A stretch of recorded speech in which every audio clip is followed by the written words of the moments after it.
ಜ್ಯೋತಿ ವೀಕ್ಷಕರಿಗೆ ನಮಸ್ಕಾರಗಳು. ಕಾರ್ಯನಿರ್ವಹಿಸಿದಂಥ ಶಿವರಾಮ್ರವರು ಈ ಸಭೆಯಲ್ಲಿ ಕುರಿತು ಮಾತನಾಡಿದ್ದಾರೆ. ಹಾಗೆ ವೇದಿಕೆಯಲ್ಲಿ ಆಸೀನರಾಗಿರುವಂತಹ ಎಲ್ಲ ಗಣ್ಯ ಮಹನೀಯರೇ, ಏಕೆಂದರೆ ಸಮಯ ಬಹಳ ಆಗಿದೆ, ಎಲ್ಲರ ಅಂತರಾತ್ಮದಲ್ಲೂ ದೇವರಿದ್ದಾನೆ. ಹಾಗಾಗಿ ದೈವಿ ಸ್ವರೂಪದಲ್ಲಿ ನೀವಿದ್ದೀರಿ, ವೇದಿಕೆ ಮೇಲೆ ಎಲ್ಲ ಗಣ್ಯ ಮಾನವರಿದ್ದೀರಿ. ನಿಮ್ಮೆಲ್ಲರಿಗೂ ಈ ನಾರಾಯಣ ಗುರುಗಳ ಜಯಂತಿಯ ಶುಭಾಶಯಗಳನ್ನು ಕೋರ್ತಾ, ಬಿ ಕೆ ಶಿವರಾಮ್ ಅವರು ತುಂಬ ಅದ್ಭುತವಾಗಿ ನಾರಾಯಣ ಗುರುಗಳ ಕ್ರಾಂತಿಯ ವಿಚಾರಗಳನ್ನು ಈ ಸಭೆಗೆ ತಿಳಿಸಿಕೊಟ್ಟಿದ್ದಾರೆ. ದಕ್ಷ ಅಧಿಕಾರಿಗಳಾಗಿ ಸೇವೆ ಸಲ್ಲಿಸಿದರೂ ಸಹ ಅವರು ಸಾಹಿತ್ಯಾಸಕ್ತರು. ಪುಸ್ತಕವನ್ನು ಓದಿ ತಿಳಿದುಕೊಂಡು ಸಭೆಗೆ ಮಂಡಿಸುವಂತಹ ಒಂದು ಕಲೆ ಶಿವರಾಮ್ ಅವರಲ್ಲಿದೆ. ಹಾಗಾಗಿ ನಾರಾಯಣ ಗುರುಗಳ ಬಗ್ಗೆ ಭಾಳಷ್ಟು ವಿಷಯಗಳನ್ನು ತಿಳಿಸ್ಕೊಟ್ಟಿದ್ದಾರೆ. ಹಲವು ಘಟನೆಗಳನ್ನು ಈ ಸಭೆಗೆ ತಿಳಿಸ್ಕೊಡುವ ಮೂಲಕವಾಗಿ ನಾವೆಲ್ಲ ಇವತ್ತು ಇಷ್ಟೊಂದು ಧಾರ್ಮಿಕ ಸ್ವಾತಂತ್ರ್ಯ, ಶೈಕ್ಷಣಿಕ ಸ್ವಾತಂತ್ರ್ಯವನ್ನು ಪಡ್ಕೊಂಡಿದ್ದೀವಿ ಅಂದರೆ ಅಂದು ನಾರಾಯಣ ಗುರುಗಳು ಮಾಡಿದಂಥ ಹೋರಾಟದ ಫಲ ಎನ್ನುವಂಥ ಒಂದು ಸತ್ಯವನ್ನು ಈ ಸಭೆಗೆ ತಿಳಿಸ್ಕೊಟ್ಟಂಥ ಶಿವರಾಮ್ ಅವರಿಗೆ ಈ ಸಂದರ್ಭದಲ್ಲಿ ನಿಮ್ಮೆಲ್ಲರ ಪರವಾಗಿ ನಾವು ಜೋರಾಗಿ ಚಪ್ಪಾಳೆ ತಟ್ಟಿ ಅವರಿಗೆ ಅಭಿನಂದನೆಯನ್ನು ಸಲ್ಲಿಸೋಣ. ಬಂಧುಗಳೇ, ಜಗತ್ತಿನಲ್ಲಿ ಎಲ್ಲೇ ಹೋದರೂ ಅವರಿಗೆ ಗೌರವ ಇರ್ತದೆ. ವಿದ್ಯೆಯ ಜೊತೆಗೆ ಒಂದಿಷ್ಟು ವಿನಯನೂ ಇರಬೇಕು. ಬಹಳ ಮುಖ್ಯವಾಗಿ ನಾರಾಯಣ ಗುರುಗಳು ಮಕ್ಕಳು ಈ ಒಂದು ಬ್ಯಾಗನ್ನು ಹಾಕೊಳ್ಳೋ ಮುಖಾಂತರ ನಾರಾಯಣ ಗುರುಗಳನ್ನ ಸದಾಕಾಲ ಸ್ಮರಿಸಬಹುದಾಗಿದೆ. ಹಾಗಾಗಿ ಇಂತಹ ಒಂದು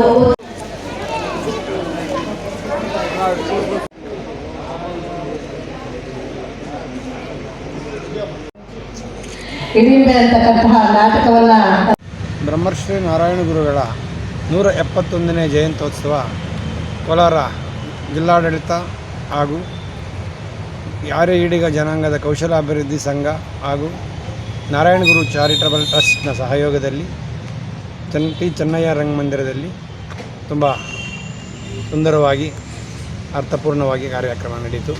ಈ ಕಾರ್ಯಕ್ರಮಕ್ಕೆ ಈಡಿಗ ಮಹಾಸಂಸ್ಥಾನದ ನಾರಾಯಣ ಗುರು ಮಹಾಸಂಸ್ಥಾನದ ಪೀಠಾಧಿಪತಿಗಳು ಶ್ರೀ ರೇಣುಕಾನಂದ ಸ್ವಾಮಿಗಳು ದಿವ್ಯ ಸಾನ್ನಿಧ್ಯ ವಹಿಸಿದ್ದರು.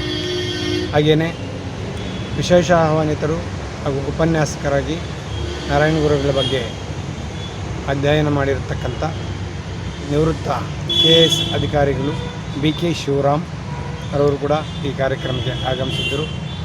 ಹಾಗೆಯೇ ಇಲ್ಲಿನ ನಗರಸಭೆಯ ಜಿಲ್ಲಾಧ್ಯಕ್ಷರು ಹಾಗೂ ತಹಸೀಲ್ದಾರ್ ಅವರು ಎಲ್ಲ ಅವರ ಒಂದು ಘನ ಉಪಸ್ಥಿತಿಯಲ್ಲಿ ಕಾರ್ಯಕ್ರಮ ತುಂಬ ಚೆನ್ನಾಗಿ ಮೂಡಿಬಂತು. ನಾರಾಯಣ ಗುರುಗಳು ಒಬ್ಬ ದಾರ್ಶನಿಕರು, ಸಮಾಜ ಸುಧಾರಕರು, ಸಂತರು, ಆ ಜನನ ಒಂದು ಪರಿವರ್ತನೆಯ ಹಾದಿನ ತೋರಿಸಿದ ಒಂದು ಮಹಾಸದೃಢರು. ಇವರ ಜಯಂತಿ ಸರ್ಕಾರದ ವತಿಯಿಂದ ಆಯೋಜನೆ ಮಾಡಿರೋದು ನಾವು ಅವರಿಗೆ ಅಭಿನಂದನೆ ಸಲ್ಲಿಸ್ತೀವಿ ನಮ್ಮ ಜನಾಂಗದ ಪರವಾಗಿ. ಹೀಗೆ ಈ ಸಂದೇಶಗಳೇನು ಅಂದರೆ ನಾರಾಯಣ ಗುರುಗಳದು ಒಂದೇ ಜಾತಿ, ಒಂದೇ ಮತ, ಒಬ್ಬನೇ ದೇವರು. ಆಗ ಮಾನವನಿಗೆ ಭಿನ್ನಾಭಿಪ್ರಾಯಗಳಿರಲ್ಲ, ಅಸಮಾನತೆ ಇರಲ್ಲ, ಅಸ್ಪೃಶ್ಯತೆಯನ್ನು ಯಾರೂ ನೋಡಲ್ಲ. ಈ ಒಂದು ಗುಣನ ಅಳವಡಿಸ್ಕೊಂಡೇ ಹೋದರೆ ನಾವು ಇನ್ನೂ ಯಾವುದೋ ಒಂದು ಶತಮಾನಗಳ ಹಿಂದಿನಂತೆ ಈಗಲೂ ಹಾಗೆ ಬದುಕಬೇಕಾಗ್ತದೆ ಅಂತ ಆಗಿನ 171 ವರ್ಷಗಳ ಹಿಂದೆಯೇ ಅವರು ಒಂದು ಬುನಾದಿ ಹಾಕ್ಕೊಟ್ಟಿದ್ದಾರೆ.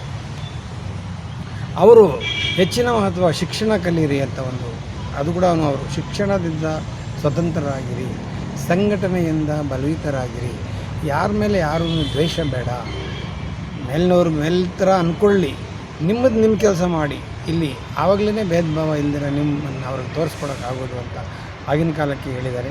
ಈಗ ನಾವು ಈ ಆಚರಣೆಯ ಮೂಲಕ ಮಾನವನಲ್ಲಿರೋ ಇನ್ನೂ ಆ ಒಂದು ಅಸಮಾನತೆ ಅನ್ನೋದೇನಾದರೂ ಇದ್ದರೆ ಈಗಲಾದರೂ ಈ ಗುರುಗಳ ತತ್ವ ಸಂದೇಶಗಳಿಂದ ದೂರವಾಗಿರಿ, ಎಲ್ಲ ಜಾಗೃತರಾಗಿರಿ, ಎಲ್ಲ ಧರ್ಮಗಳನ್ನು ಒಂದಾಗಿಸಿರಿ.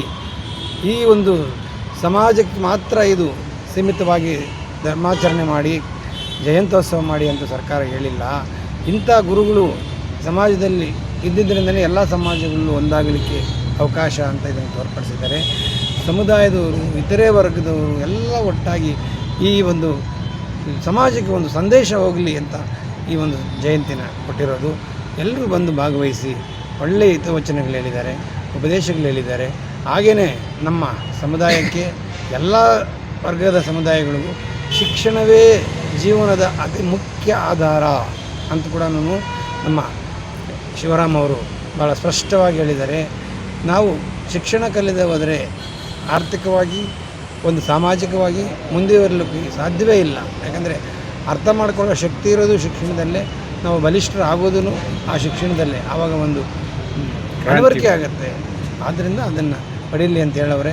ಎಲ್ಲರೂ ನಮ್ಮ ಸಮಾಜದವರು ಇದನ್ನು ಅಳವಡಿಸಿಕೊಂಡು ಮುಂದಿನ ದಿನಗಳಲ್ಲಿ ಇನ್ನೂ ಹೆಚ್ಚಿಗೆ ಕಾರ್ಯಕ್ರಮಗಳಲ್ಲಿ ಭಾಗಗೊಂಡು ಕುಟುಂಬ ಸಮೇತಗಳಲ್ಲಿ ಆ ಮಕ್ಕಳಿಗೆ ವಿದ್ಯಾಭ್ಯಾಸ ಇಂದಿನಿಂದಲೇ ನಾವು ಹೆಚ್ಚಿನ ವಿದ್ಯಾಭ್ಯಾಸ ಕೊಡಿಸಲಿಕ್ಕೆ ಪ್ರಯತ್ನಪಟ್ಟು ಅದಕ್ಕೆ ಸಹಕಾರವಾಗಿ ಏನೋ ನಮ್ಮ ಕೈಲಾದ ಮಟ್ಟಿಗೆ ಸಹಕಾರದ ಮುಂದಾಳತ್ವದ ಸಮಾಜದ ಮುಂದಾಳತ್ವ ವಹಿಸ್ಕೊಂಡಿರೋರು ನಾವು ಈ ಸಮಾಜದಕ್ಕೆ ಅಲ್ಲ ಇತರೆ ವರ್ಗಗಳಿಗೂ ಮಾಡಬೇಕಂತ ಒಂದು ಟ್ರಸ್ಟ್ನೂ ಸಹ ಪ್ರಾರಂಭ ಮಾಡಿದ್ದೀವಿ.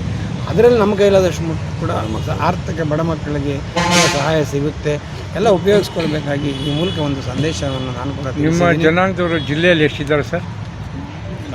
ಒಂದು 15,000ವರೆಗೂ ಇದ್ದಾರೆ. ಅದಕ್ಕೆ ಸರ್ಕಾರದಿಂದ ಬರೋ ಸವಲತ್ತುಗಳು ಸೌಕರ್ಯಗಳು ಏನಾದರೂ ಕೊಡ್ತಾ ಇದ್ದಾರೆ? ಎಲ್ಲ ಸಮುದಾಯದ ಎಲ್ಲ ಸರ್ಕಾರಗಳು ಬಂದಿದೆ, ವಿಶೇಷವಾಗಿ ಏನೂ ಇಲ್ಲ. ಇಲ್ಲೊಂದು ನಿವೇಶನ ಕೊಡಿ ಅಂತ 3 ವರ್ಷದಿಂದ ಕೇಳ್ತಾ ಇದ್ದೀವಿ. ಇವತ್ತು ನಮ್ಮ ಪೀಠಾಧಿಪತಿಗಳಿಂದ ಕೂಡ ಒಂದು ಹೇಳಿದ್ರಲ್ಲ ಹೇಳಿಕೆ ಸ್ವಾಮೀಜಿಗಳು ಒಂದು ಸೂಚನೆ ಕೊಟ್ಟವ್ರೆ.